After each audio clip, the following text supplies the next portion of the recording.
MG1120을 선택했습니다. 그래서 선택하고 E를 누르면 append edit이 이렇게 프로젝트에 편집이 됩니다. 자, 편집된 것은 반드시 여러분 fit to zoom이라는 기능을 써서 Shift Z를 눌러서 이렇게 확대를 해서 반드시 제대로 편집이 됐는지 확인해야 됩니다. 그 다음에 세 번째 컷을 제가 두 번째 프로젝트에 편집해 보도록 하겠습니다. 자, 두 번째 선택해서 append edit 다시 E, 순차적 편집이라고 했죠. 다시 타임라인에 와서 Shift G를 누르면 두 번째 컷이 붙었습니다. 자, 그 다음 마지막으로 세 번째 컷을 선택하고 다시 append edit E. 자, 이렇게 하면 세 개의 컷이 이렇게 편집이 됐습니다. 이게 가장 기본적인 스토리 편집이에요. 그러니까 여러분이 다른 도구에서는 이 흰색 바인 플레이헤드에 편집점의 위치를 시켜주고 순차적 편집을 해야 되는데 파이널 컷은 그 불편함을 여러분이 플레이헤드를 어디에 두든지 상관없이 여러분이 선택하고 E를 누르면 그 다음 편집이 이루어진다는, 그래서 파이널 컷 프로가 가진 가장 편리한 스토리 편집 기능입니다. 반드시 단축키 E를 반드시 활용해서 드래그를 하지 않도록 합니다. 이벤트 창은 다시 이벤트로 가서 올 클립해서 자, 또 컷을 하나 잘라 보겠습니다. IMG 0973 자, IOF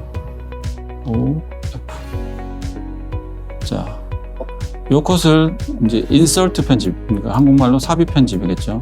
제가 두 번째와 세 번째 사이에 삽입을 해보도록 하겠습니다. 자, 근데 제가 플레이헤드를 움직이는데 두 번째 컷의 아웃점에 정확하게 서지가 않죠. 이거는 지금 스냅핑이라는 기능이 활성화가 안 돼 있는데, 자, 파이널 컷 인터페이스의 가운데 툴바의 오른쪽에서 버튼들이 있는데 그 중에서 요 스냅핑이라는 버튼이 있습니다. 얘를 활성화하면 플레이헤드를 이동시키면 컷 지점을 이렇게 탁탁 잡아줍니다. 얘를 원하는 그 끝점으로 해서 뭔가 편집점을 잡을 수 있다는 거죠. 자, 이 상태를 두고 W 키를 누르면 이렇게 삽입이 됩니다. 자, 이거를 인서트 편집, 지난 시간에 배웠죠. 인서트 편집. 그 다음에 자, 다시 이벤트로 가서 또 하나를 컷을 잘라 보겠습니다. 자, 이번에는 이제 그 기존에 있는 편집 스토리 라인 위에 연결하는 거.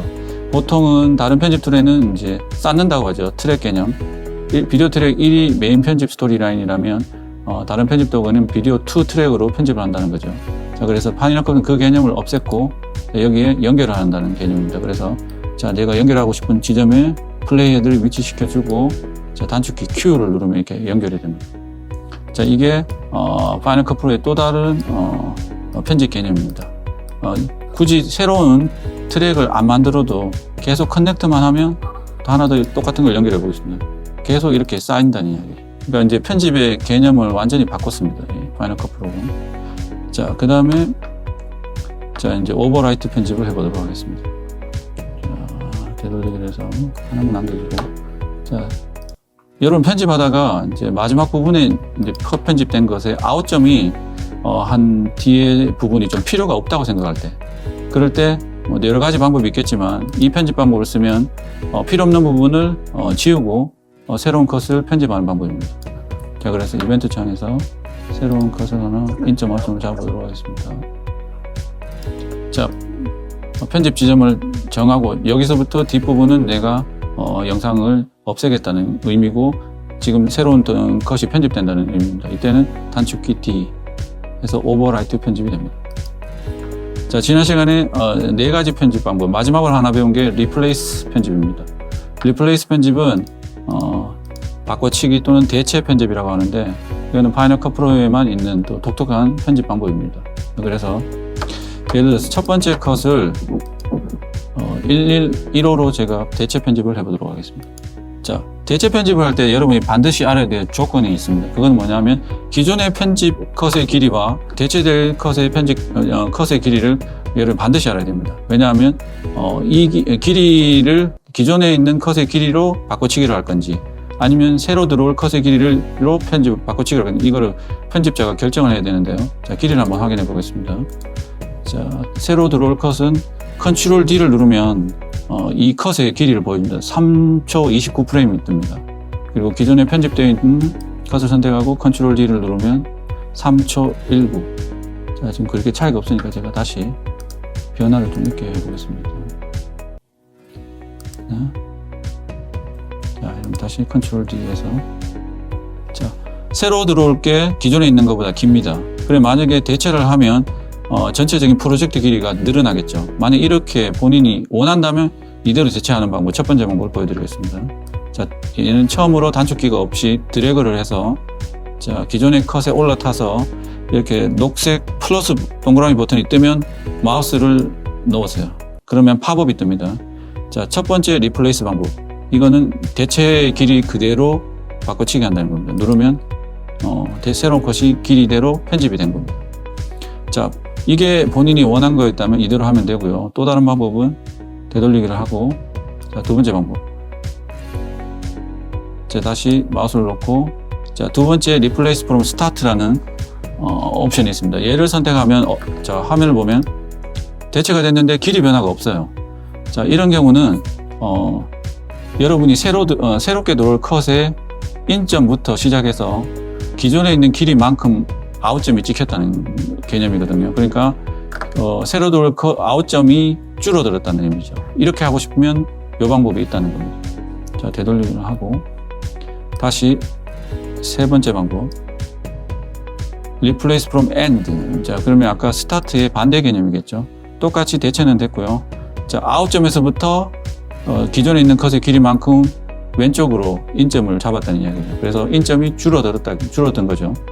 그래서 이렇게 리플레이스가 대체가 된 겁니다.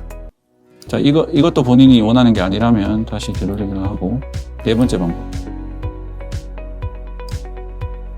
자, Replace with retime to fish라고 있습니다. 이건 무슨 말이냐면 대체될 길이가 길지만 기존에 있는 컷의 길이만큼 그대로 다 편집이 됐으면 좋겠다니. 그 대신에 여기에 맞춰서 편집이 되라는 이야기는 누르면 이제 빠르게 플레이 되면 되겠죠. 기니까 대체될 게 기니까 기존에 있는 컷이 짧으니까 더 빨리 플레이 돼서 이 짧은 길이에 맞추는 기능입니다. 이렇게 하면 전체 새로운 컷은 모든 게 다 보여지고 속도만 빨라질 뿐입니다. 자, 마지막으로 하나 더. 자, 다시 Replace. 자, Replace and Add to Audition이라고 있습니다. 자, 얘를 누르면 독특한 기능인데요. 첫 번째는 기존에 새로운 컷이 그대로 대체가 됐습니다. 그래서 길이가 늘어났겠죠. 근데 왼쪽에 보면 조명등 같은 아이콘이 하나 여기 생성되는데요. 얘를 누르면 그 안에 기존의 컷이 존재합니다. 그러니까 본인이 혹시 대체를 했는데 이게 더 나은 건지 아니면 원래대로 되돌아갈 건지를 결정할 수 있어요. 그래서 본인이 마음이 다시 바뀌었다면 기존의 컷을 선택하고 던을 누르면 다시 이렇게 유지가 됩니다. 그렇지만 여기 안에 다시 가서 본인이 마음이 또 바뀌면 또 이렇게 바꿀 수 있다니. 일단 여기까지 해서 지난주까지 배웠던 5가지 편집 방법까지 한번 복습해 봤습니다. 자, 이번에는 카메라 임포트 방법을 한번 배워보도록 하겠습니다. 자, 새로운 라이브러리 하나 또 만들어 보겠습니다. 자, 이번에는 카메라 임포트 해서 세이브. 자, 다른 라이브러리는 닫고요. 자, 카메라 임포트는 파이널 컷 프로가 가진 또 독특한 좋은 기능입니다. 자, 제가 고프로 카메라를 지금 현재 가지고 있지 않아요. 그런데 고프로 카메라를 이 맥에 연결을 한 후의 상태를 재현하는 것을 한번 보여주겠습니다. 자, 현재 제가 이제 고프로 카메라를 연결한 것처럼 시연을 하고 있습니다. 화면을 보시면 지난주까지 배운 임포트 방법은 파일을 임포트하는 방법이었는데 이번에는 카메라를 연결해서 그 메모리 카드에 저장된 촬영본을 가져오기를 한번 해보겠습니다. 자, 왼쪽에 미디어 임포트 창 왼쪽에 보면 카메라라는 섹션이 있어요. 그 아래 본인이 연결한 카메라가 이렇게 나타납니다. 만약에 캐논 카메라를 연결했다 그러면 캐논이라고 뜨고, 만약에 소니 카메라를 연결했다면 이게 소니가 뜹니다. 지금 고프로를 연결했기 때문에 고프로가 뜨겠죠. 자, 거기 안에 지금 촬영본이 이렇게 존재합니다. 자, 이거를 가져오기를 하는데 굉장히 여러분이 여기서 중요하게 생각해야 될 부분이 백업 부분입니다. 백업 부분. 그러니까 그 카메라 안에 있는 메모리 카드에 있는 촬영본은 가장 새로운 거고, 이거를 만약에 잃어버리면 다시 재촬영하는 데는 큰 슬픔이 있겠죠. 그래서 항상 여러분 촬영본은 백업을 무조건 먼저 해야 됩니다. 그래서 자, 백업 기능을 파이널 컷 프로에서 새로 만들어 놨습니다. 그게 어디 있냐? 아래쪽에 보면 Create Archive라고 있습니다. 얘를 누르면, 자, 이름을, 이제 저장, 백업할 파일 이름을 정하고요. 저장 위치 선택하고 Create라고 누릅니다. 자, 누르면, 이제 파이널 컷을 잠시 숨겨 볼게요. 자, 그러면 이렇게 DVD 모양의 디스크가 생성이 됩니다. 요게 그러면 외장하드 하나의 역할을 합니다. 그럼 여기 안에는 본인이 방금 메모리 카드에 있는 카메라 촬영본 파일을 그대로 백업해 놓은 겁니다.